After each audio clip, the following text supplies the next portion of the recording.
You're listening to Stealing from Wizards, Volume 4, Arson, by R.A. Consul.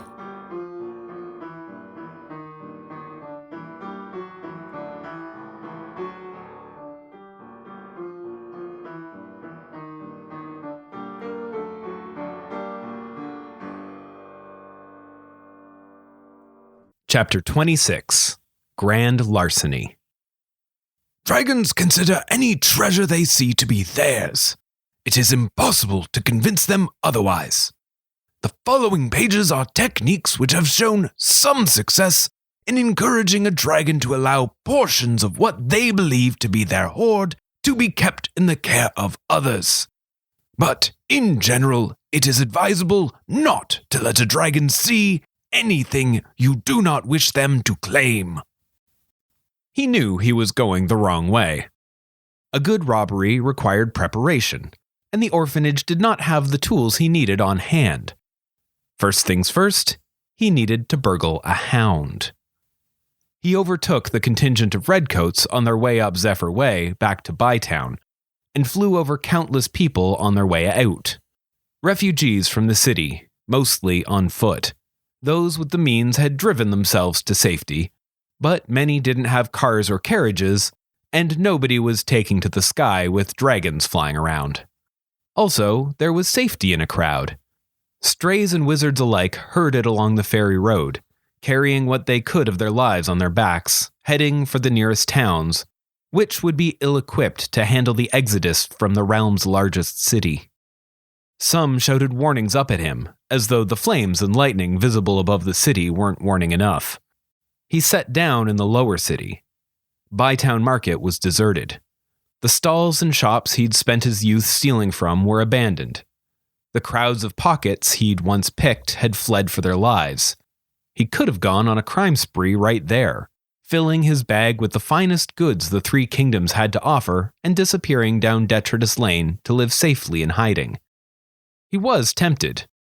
It would have been the easier path, but he'd made a promise, and a child was in danger. The nearer he got to the big hill at the center of the city, the greater the destruction. Houses had been smashed or burned, collateral damage from the dragons fighting each other or searching for treasure. The smoke helped him stay hidden as he climbed to the upper city. The thunderstorm raging far above masked his footfalls. Even so, he kept to the alleys and hedges, not looking to draw attention of a peckish dragon. Not yet. The upper city was in ruins. The granite citadel, however, still stood, a monolith of stone at the very top of the city, towering above the smoking rubble below. Perched atop it was a lindworm. Less than half the size of Medepogo, but still massive enough for her coiled body to be spilling over the edges. All up the sides of the citadel, her claws had punched holes, tracing the path of her climb. Around it, the houses of the rich and powerful, the embassies, the banks and monuments were torn apart by dragons drawn to the glitter and gold that had adorned them. Roofs had been smashed in by falling dragons, losers in the battle for the right to mate. Some still limped among the rubble, licking their wounds and grieving the loss of a once-in-a-millennia opportunity. Perfect. It was time to test a theory. Kuro had been able to teleport when touching a dragon. If he was correct, all he needed to do was get close to a dragon, and he could teleport anywhere he'd ever been, just like a lutin. It was a shaky theory with some gaps and uncertainty, as well as very large teeth.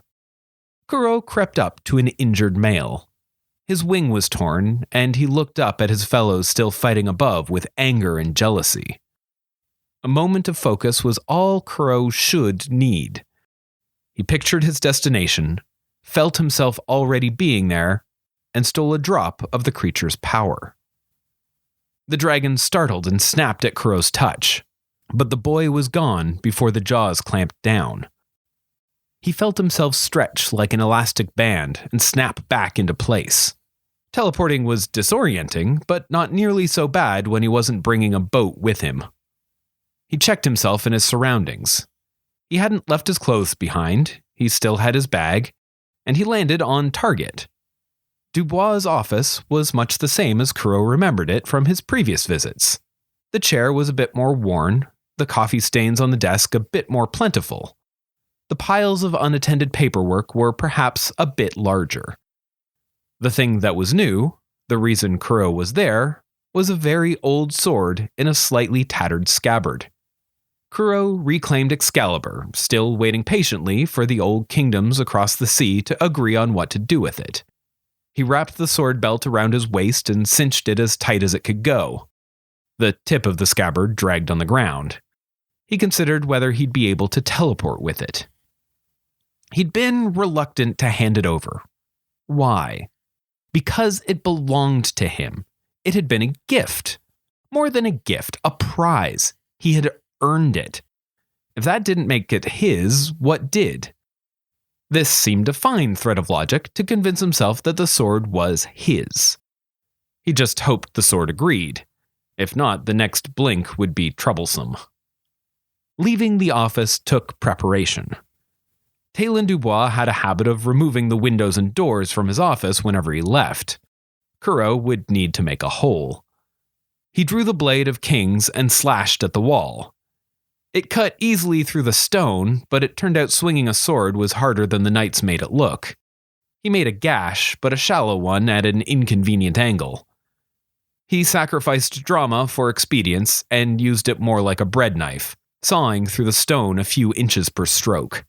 As a rectangle of the wall fell away, he readied himself for a mad dash through the offices of the hounds, prepared to dodge legs, spells, and conjured dogs. The offices were abandoned. Half-full cups of tea and coffee sat on desks with half-written reports. The hounds had left in a hurry. They were wizard hunters, after all. Dragons weren't their department. He was almost disappointed. Kuro had spent years fantasizing about how he'd escape should the hounds ever try to hold him in the Citadel again. Just walking out and pressing the button for the elevator was a bit anticlimactic. He took the lift all the way up, past the administrative offices, past the unlabeled floors for the blackcoats that people pretended didn't exist, past the laboratories where skilled technicians analyzed enchantments and curses, all the way to the roof. His elevator played music at him, light and peppy. It felt out of place when the hounds were there. It seemed even more tasteless during a disaster. At last he was ejected onto the roof, where again he did not meet what he'd expected. The lindworm was there, huge and beautiful, her scales glittering like rubies, wrapped around the top of the tower. Her children, all perched along her spine, used her like bleachers to watch in fascination what was happening. Within the arena created by her coiled form were piles of treasure gifted by her suitors, and two wizards locked in a life and death battle. One, a man with long, dark, tousled hair and golden predatory eyes like a wolf, wore the dark green uniform coat of the hounds. The other, an ancient man, his face mostly wrinkles, wielded a staff embedded with crystals and wore the apron and white jacket of a lab technician. Some of his hair had been scorched away, revealing a circlet hidden beneath a wig. Yet another Roche copy hiding himself away at the top of a city, waiting for a dragon. Talon Dubois fought with the relentless ferocity of a wolf on the hunt. His opponent, Mr. Jellicoe, the doddering old wizard who had inspected Kuro when he'd first been captured, the curse expert, he fought like a man possessed, which he probably was. Jellicoe sculpted the piles of gold into golems, lumbering forms of scrap metal, window frames, and spire toppers. He bent them into service to harry his opponent. The true assault was from the wizard's staff, hurling curses to confuse, debilitate, and kill. Dubois was not a man easily cursed. He uttered dark and foul spells to disperse and deflect the curses, while he liquefied the granite beneath the golems, making them sink into the roof of the citadel. Signs pointed to this having been going on for some time. The air stank of ozone and ash. The ground was twisted and bent. The battlefield was cluttered with husks of conjured creatures and shattered fortifications. Nets of lightning, cages of stone, fields of javelins all lay where they failed to capture or kill their target. not a place to linger. Dubois, ever vigilant, noticed the quiet ping of the elevator as Kuro stepped out. Their eyes met briefly, and the hound wavered just for a moment in his battle. It was enough to break a stalemate. In a snap, he was on the defensive, repelling deadly curses one after another without a moment to counterattack.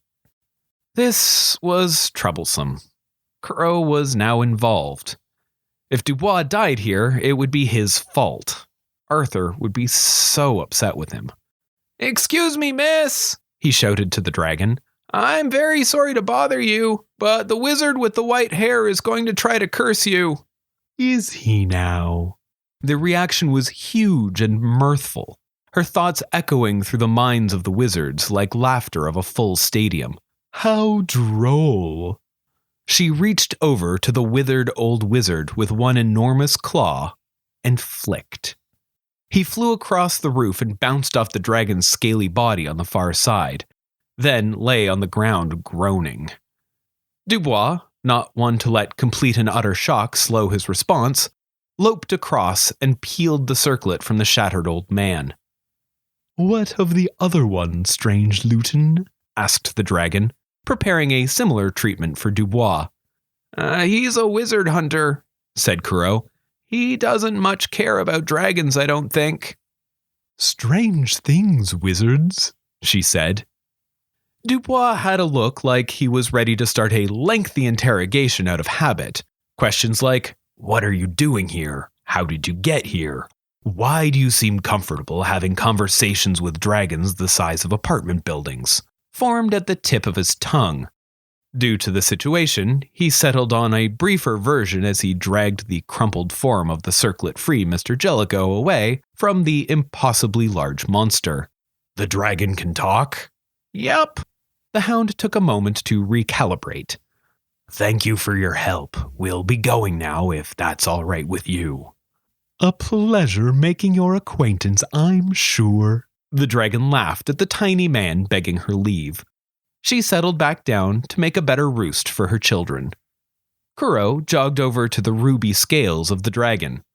"Aren't you coming with me?" asked Dubois, hands too full of a crumpled jellicoe to force the matter. "Nope," said Kuro, and laid a hand on the dragon. The last thing he heard before he blinked away was Talon shouting, "Wait, did you steal Excalibur?" It was dark. That was to be expected. People didn't leave the lights on in closed rooms in their basement. He couldn't see, of course, but to his surprise, he couldn't not see. In the total darkness, faint outlines were perhaps not visible, but discernible. Luton, real Luton, could see in the dark. He hadn't been able to, but in this absolute blackness, he sort of could.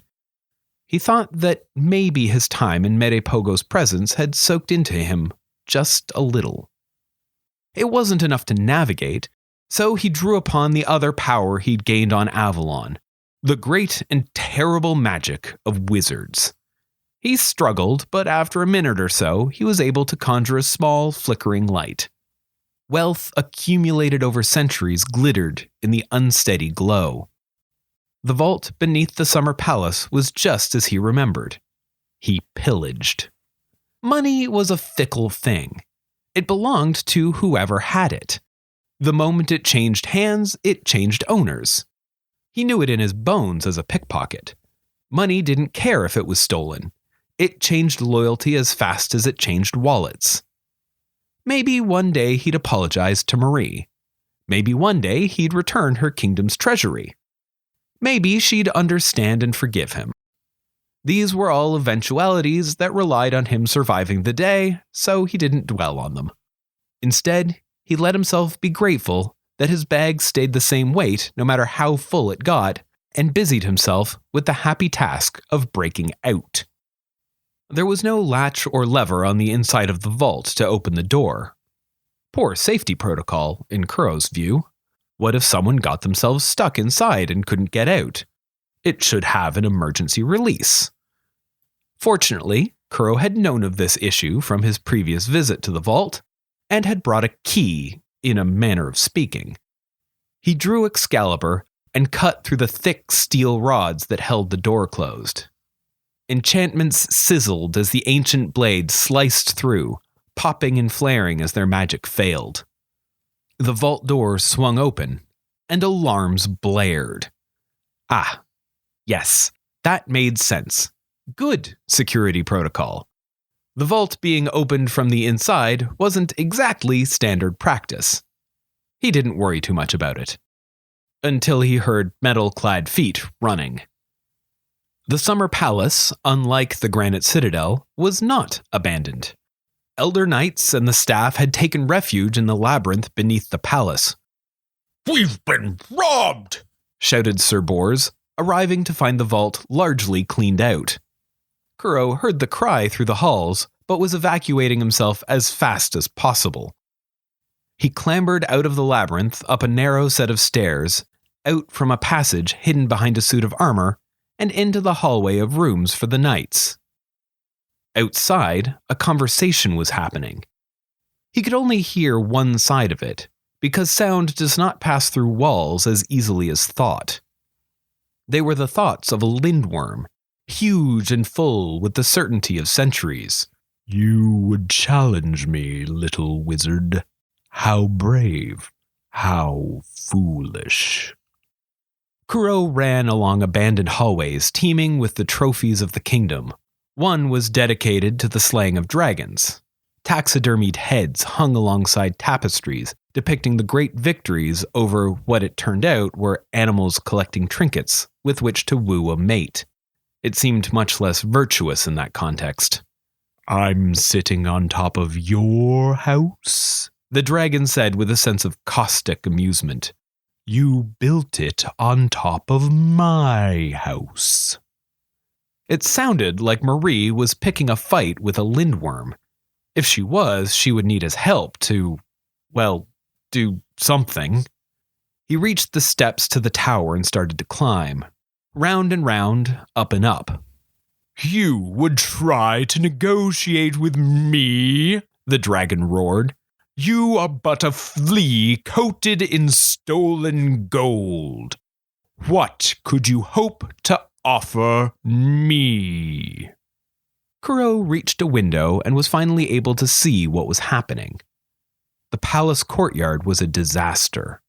The gardens and stonework mosaic, which they had worked so hard to repair after the battle of the previous year, were a mess of sinkholes and scorch marks from the hatchlings pushing their way through from below. The young knights battled the baby dragons among the debris. Bella, a walking volcano in her obsidian black armor, traded gouts of flame with a young male. Moira buzzed through the air on her silver armor's insectoid wings, dodging and diving as she was pursued by a ferocious youngster. Azalea, gigantic and slow in her bronze suit, appeared unable to escape as a young dragon bit down on her. Sir McCool, the most experienced of the crew, sparred with two dragons, dodging their assaults and hurling golden spears. Though, on closer inspection, none of them seemed in any danger. Bella appeared almost bored. A stream of fiery breath would pour over her with no effect at all, and she'd return a river of flame from her gauntlets with equal force and equal impotence. Moira was quite easily outmaneuvering the dragon on her tail, who was still clumsy on his new wings. Azalea wasn't even fighting back. She was just standing there, letting the dragon gnaw on her leg. It chewed and wrestled fruitlessly with her shin. McCool, if Kuro wasn't entirely mistaken, wasn't hurling golden spears. He was tossing golden sticks that the young dragons would eagerly chase and then fight each other over. He was playing fetch. Given instructions not to injure the babies, the glorious Knights of the Sun, proud and dangerous warriors, had resorted to playing with them like oversized and overtoothed puppies. The lindworm sprawled on top of the palace. She stretched out her long neck covered in glittering amber scales like crystals of honey, so she could observe her children at play and the tiny wizard queen on the ground beneath her. "I would offer you gold, but I don't know that I could compete with your suitors." Marie gestured to a pile of accumulated treasure nearby. A friend whom I trust on this matter told me you might also enjoy some fine baked goods, said Marie, her voice booming with authority from within her suit of enchanted golden armor. All I ask is safe passage for my people trapped in the palace. The dragon roared with laughter. Windows across the city shattered and searing winds swept through the streets. You bring dragon slayers to my doorstep and offer me cake. What assurance do I have that you won't attack once the hostages are free? I suppose you wouldn't accept a promise from a wizard, would you? Asked Marie, with no sense of optimism. I would not, replied the dragon. She lowered her head, so her nose was right in front of Marie, ensuring the little queen knew exactly how little she was. Marie hesitated, took a breath to still her nerves, and retracted her armor. The golden scale-like plates, a pale imitation of the true dragon before her, melted away. Before the great and terrible Lindworm was just Marie, a small human girl in a sweaty jacket and chunky glasses. She removed the golden wristbands and tossed them aside to the vocal protestations of her knights. Would you take me in exchange? The dragon seemed to purr with approval. You are not like the wizards I have heard about. You have some spine, little queen. I like you. Take your people and go. The great dragon spoke with the authority and grace human royalty could only hope to imitate. Then added, and also, yes, I would enjoy the cake. Cries of, "Stop, thief!" rumbling up the halls threatened to ruin the moment, so Kuro thought it best not to be around when the shouters reached him. He had more crimes to commit before he got caught. He hopped from the window and ran across the shattered courtyard, sliding to a stop between Marie and the dragon's face. Sorry, he said to Marie, who was too startled to react, then laid a hand on the dragon's enormous muzzle and vanished. Niflheim was colder than he remembered. There was no mystery to the icy winds whipping around the island. Lounging atop the crenellations of the prison was a dragon who looked to be made from cut glass. She shimmered and sparkled in the hazy light over the western ocean. The chill wind she summoned challenged her potential mates not only to fight each other for her favor, but to fight the frost. Kuro wrenched his attention away from the breathtaking sight. He had work to do.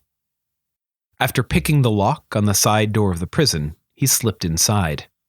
He padded through the corridors of 2 high ceilings and through the 2 large doors, built by giants to be their palace, stolen by wizards to be their prison. The halls were empty and silent. The silence was made more pronounced by the whistling of the frozen gale outside, finding nothing to compete with, echoing faintly off every bare stone wall. Breaking into and back out of Niflheim wasn't something Kuro aspired to. He did not want to be there, but it held something he needed. Deep in the bowels of the prison, the few prisoners that wizards deemed too dangerous to be kept anywhere else were being guarded. Typically, the guards would be intent on keeping their captives in, but the crew of nervous watchmen were more intent on keeping dragons out. Their powerful wizard spells counted for nothing in the whisper-thin magical field within the prison. Armed only with crossbows and spears, they anxiously watched for signs of hungry beasts. They were watchful, yes, but so focused on the possible approach of giant monsters, they weren't attending to the possibility of a very small one. A tossed stone to startle the ear and draw the eye, and Kuro slipped by. Among the cells, he found what he was looking for. It wasn't a powerful weapon or a valuable treasure. It was a feeling. Kuro slid open a small panel on a cell door meant for passing meals through and looked inside. There, Sitting on his cot like a prince on his throne was Phineas Hearn, Kuro's former master, tormentor, creator. He wore a look of sadistic anticipation, waiting to hear dragons tearing apart the guards. Right punishment for holding someone so brilliant as he captive. Kuro looked and remembered. He remembered the fear, the hunger, the pain, and the loneliness of his youth.